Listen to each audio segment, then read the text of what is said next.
Okay. So today is a different type of video. I'm in the carpool line, but I figured, let's talk today. So I was told, years ago that I couldn't have any kids, that I had PCOS and it would be hard to have a child. So I had my son 6 years ago. After I had him, I got pregnant again a year later. They would have been a year apart. Their birthdays both would have been in September. But I ended up not keeping that child because of the person that I was having the child with. I didn't want to have to deal with that person again. They didn't help with the first one, so I didn't want to have the same thing happen again with the second one. So, which, I mean, I regret it every day. I should have just, dealt with it, and it would have been fine. But of course, at the time, I was very scared, and it was just a bad situation, So anyway, after that, I got pregnant again, and it was just a yolk sac with nothing growing inside of it. So I ended up having to have an abortion again to get it out. So after that, I did get pregnant again, and I ended up having a miscarriage. I've had multiple miscarriages, and because I found out a couple months ago, that I had a huge polyp growing. So the procedure that I had last week was to remove the polyp. The doctor said that the polyp was probably growing for years. And the thing too is, this is the first clinic that has actually, the first one in a very long time. This clinic had me do a saline test, which, is how I found out that I had a polyp. So, like I said, last week I had to have the procedure to have it removed. So now everything should be good to go in there. They were saying that was the cause of my miscarriages and all that stuff, the polyp. It was so big to where a child wouldn't have had space to grow. It wouldn't have had room to grow. So, like I said, right now everything's good to go. It's removed. They cleaned everything out that needed to be cleaned out. So, I want to try again. So, like, this will be my last time. Me and my partner, are planning to try, and, I'm doing 3 cycles. I'm giving myself three cycles of, the medication. And once I do that, if it doesn't work during that time, I think that I may stop and, just be done, or I may try IVF possibly. But the goal is to hopefully get pregnant within these 3 cycles, one of them. So, why do I seem low? So we'll see how that goes. This is something that I haven't really talked about with anybody, just me and my partner. But, yeah, I feel like before I've always gotten like so many people's inputs and all that stuff, and it jacked me up. So this time, I'm gonna do what I want to do. So like I said, I'm gonna try one more time and see how that goes. Well, I'm gonna try, this is my last time trying, but 3 cycles of trying. And like I said, if it doesn't happen during that time, then we may move on to IVF. I don't know for sure. I'm a veteran, so it would be covered. I wouldn't have to pay for it, which is awesome. But I don't want to have to get to that, is the goal.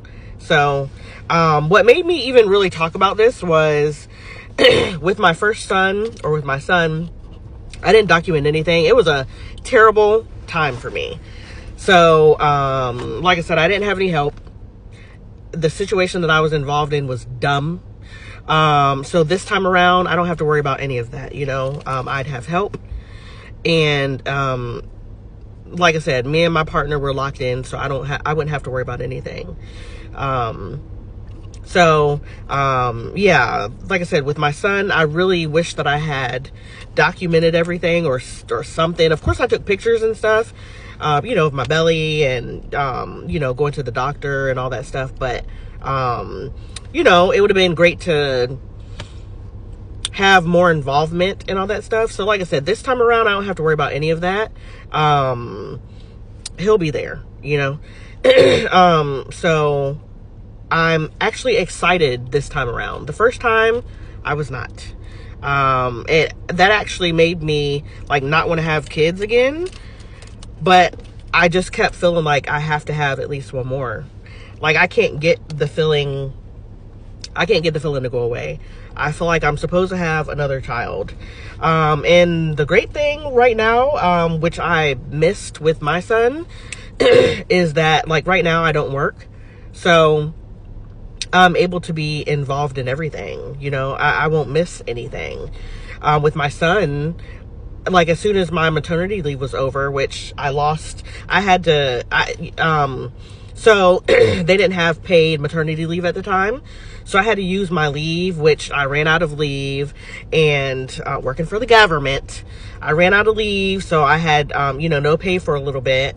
So I had no choice but to go back to work so I can get money, you know? And of course, daycare wasn't cheap. But then, you know, that was still during the time of COVID. So even with that, like, if, you know, you take them to daycare, if they have a runny nose or whatever, it was just a terrible time all the way around because COVID and then like not having help or whatever. Of course my family helped like that. Yeah, my family was absolutely there, but that ain't what I'm talking about. So, yeah, so like I said, all the negative things happened with my son. Well, not with my son, but with that whole situation. So I feel like this time around would be totally different. And I just want a positive experience with having a child. Like I said, I would be able to be more involved unlike the first time. I don't have to rush back to work or, you know, find daycare or any of those things. And I'll be able to like actually like, you know, maternity leave, I can relax or, you know, not relax, but relax and not have to worry about rushing back to work, and all that. So, yeah, I'm looking forward to all that stuff. I mean, I know it's not going to be easy, of course, but, I'm prepared this time and I'm ready. But yeah, so basically what made me want to talk about this was today I watched a YouTube video of this couple that I always watch. They ended up losing their child at 17 weeks. So I know it's happened to, you know, people before, and it is freaking terrible, you know. Just like child loss altogether is terrible, you know. And child loss and, you know, it's just all bad, you know, being in situations where you end up not keeping your child is also terrible too. It's terrible on both ends, you know, because the person has to live with it forever and think about it forever, you know. So yeah, but yeah, so just watching that video just made me want to like start the documentation of this whole process. When I had my son, I was 38. Now I'm 44. So we'll see how it goes. Like I said, we'll see where it goes, you know. But this will be my last one, and I just want to see what happens. So I'll probably keep posting videos, you know, keeping y'all included or whatever. I'm definitely going to post one on YouTube. I have a whole situation to post up on there. So I'll post that tomorrow. But I plan to, like I said, keep documenting and all that stuff. But anyway, yeah, different type of video today. But I just wanted to start documenting. It is what it is, you know. All right, talk to y'all later.